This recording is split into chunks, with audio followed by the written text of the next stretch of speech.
भ्रष्टाचार के मामले में जैसे कि मैंने पहले ही बताया, पीएमजेएसवाई विभाग जो है ये अव्वल है, अव्वल दर्जे की लापरवाही करते हैं। सड़कें बनाई जाती हैं तो वो बह जाती हैं, पुलिया बनाए जाते हैं तो इस तरीके से बह जाते हैं, गायब कर देते हैं। सेफ्टी टैंक में चुनवा दिया जाता है और आप देख पा रहे हैं कि किस तरीके से सेफ्टी। पत्रकार को समाज का आईना कहा जाता है, लेकिन जब समाज में ही हो रही बुराइयों को पत्रकार अपने उस आईने में लोगों के समक्ष उसकी बुराइयों को प्रस्तुत करता है तो उन लोगों को नागवार गुजरता है जिन लोगों की बुराइयों को इस पत्रकार के द्वारा उस शीशे में दिखाया जाता है। उसके कारण उन लोगों के द्वारा एक पत्रकार जो स्पष्ट तरीके से पत्रकारिता करता है, जो सत्यता को दिखाता है, सत्यता की राह पर चलता है और उसकी निर्मम तरीके से हत्या कर दी जाती है। जी हां, हम उसी युवक की बात कर रहे हैं, मुकेश चंद्राकर की, जिस चंद्राकर के बारे में आप देख रहे होंगे कि सोशल मीडिया पे तमाम वो वीडियो वो चैनल्स के पत्रकारों के द्वारा दिखाए जा रहे हैं जो मुकेश चंद्राकर ने अपने जीवन काल में उन बुलंदियों को हासिल किया था जिस बुलंदियों के कारण ही आज उसके मौत का कारण भी बन गया। इसी मुकेश चंद्राकर की बात कर रहे हैं जो 2021 में नक्सलियों से सीआरपीएफ के जवान को बचाया था। तस्वीरों में आप देख सकते हैं कि मुकेश चंद्राकर उस सीआरपीएफ के जवान को बचा करके गाड़ी पर लेकर के आता है और बीते कुछ दिन पहले मुकेश चंद्राकर ने एक ठेकेदार के द्वारा किए गए काम को उजागर करने की बात चंद्राकर कह रहे थे, जिसको लेकर के ठेकेदार ने उनको अपने फार्म हाउस बुलाता है और फार्म हाउस बुला करके उनको मौत के घाट उतार देता है।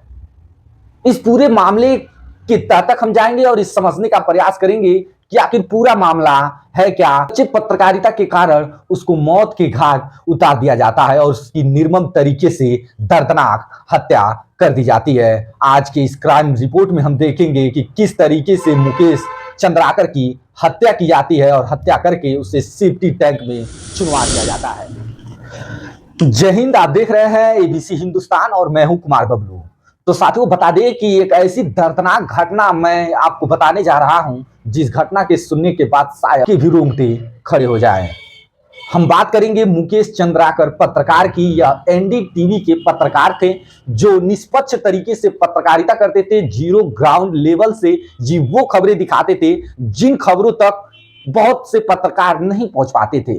उन खबरों को ढूंढ करके ये निकालते थे, वहां जाते थे जहां पे पत्रकार नहीं पहुंच पाते थे।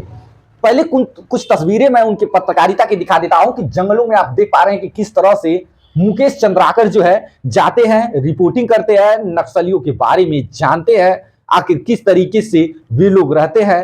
तमाम उन्होंने अपने जीवन काल में वो चीजों को पेश किया लोगों के सामने जो लोग भी नहीं जानते थे। उनको दिखाने का प्रयास किया जो लोगों से अछूत थे, उनको दिखाने का प्रयास किया जहां तक लोगों की सोच जो है नहीं पहुंच पाती थी, उनको दिखाने का प्रयास किया जहां पर नेता कभी नहीं पहुंच पाए। सिर्फ कागजी कार्रवाइयों में नेताओं की पेन जो है रहकर सिमट जाती थी, उसको दिखाने का प्रयास करता है ये पत्रकार। आज हम बात करेंगे छत्तीसगढ़ के बीजापुर के मुकेश चंद्राकर के पत्रकारिता के बारे में। आप सभी जान रहे हैं कि मुकेश चंद्राकर की निर्मम तरीके से हत्या करके उसको सेफ्टी टैंक में चुनवा दिया जाता है। पहले मैं मुकेश चंद्राकर के इस हत्या के विषय में बताता हूं, उसके बाद से हम बातचीत करेंगे कि मुकेश चंद्राकर किस तरीके से पत्रकारिता करते थे, किस प्रकार से पत्रकारिता में उन्होंने काफी ऊंचाइयों को हासिल किया था। 1 जनवरी 2025 शाम को तकरीबन 6 और 7 के बीच में मुकेश चंद्राकर अपने बड़े भाई युकेश से बातचीत करते हैं और उनसे बातचीत के दौरान युकेश कहते हैं कि मुकेश, मेरी तबीयत ठीक नहीं लग रही है, मैं आराम करने के लिए जा रहा हूं। यह कहकर उनके बड़े भाई युकेश चले जाते हैं और उसके बाद मुकेश कहां जाते हैं यह किसी को नहीं पता।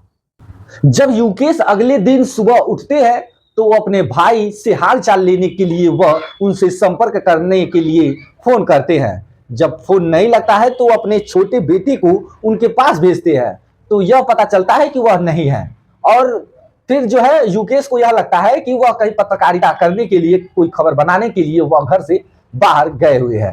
लेकिन उन्हें यह नहीं पता था कि वह कहां गए हैं, किससे मिलने के लिए गए हैं। लेकिन कुछ समय बीत जाते हैं और मुकेश चंद्राकर घर नहीं लौटते हैं। अब युकेश घबरा जाते हैं और घबराने के बाद यह सूचना प्रशासन को दी जाती है। अब जब प्रशासन छानबीन करती है तो यह पता चलता है कि मुकेश चंद्राकर जो है एक ठेकेदार से मिलने के लिए उसके घर पे गया हुआ था। मुकेश चंद्राकर वहां पे जब पहुंचे उसके बाद से वह वापस घर नहीं लौटते हैं। पुलिस को शक होता है और छानबीन शुरू की जाती है।